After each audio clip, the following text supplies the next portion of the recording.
Good evening, Board President Evans, Superintendent Smith, board members, my fellow students, and community members. My name is Nick Asante, and I'm a junior at Richard Montgomery High School. I'm very pleased with the board decision to go ahead with the boundary analysis, despite the harsh criticism from members of the community.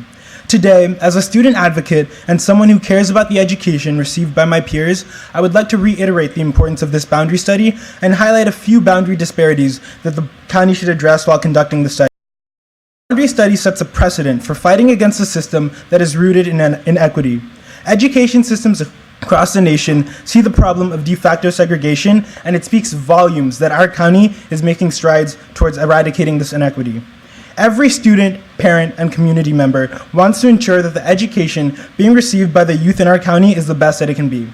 We all want to ensure that the students of Montgomery County are being provided as many opportunities regardless of background, race, or socioeconomic status.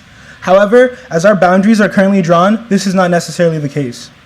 Specifically, I would like to highlight teacher discrepancies between the different boundaries. When we look at the distribution of teachers throughout the county, primarily middle schools, we see that schools with high farm and ESOL rates also tend to have a higher number of teachers with fewer years of experience. It's imperative that our county ask itself why this is.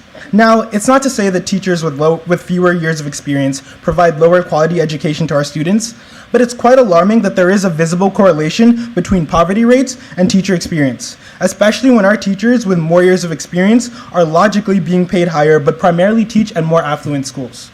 And beyond teacher discrepancies, we see pockets of poverty being separated from surrounding pockets of wealth, leading to completely different schooling experiences for students living in these pockets.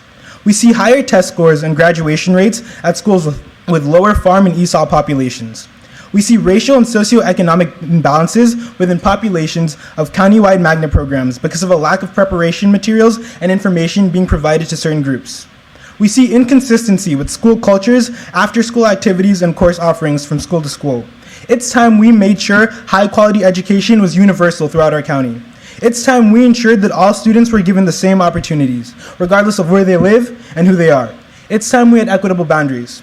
And to those greatly opposed to the boundary study, I would like to remind them that the aim of this study is not to punish those who are privileged, but to uplift those who are less fortunate.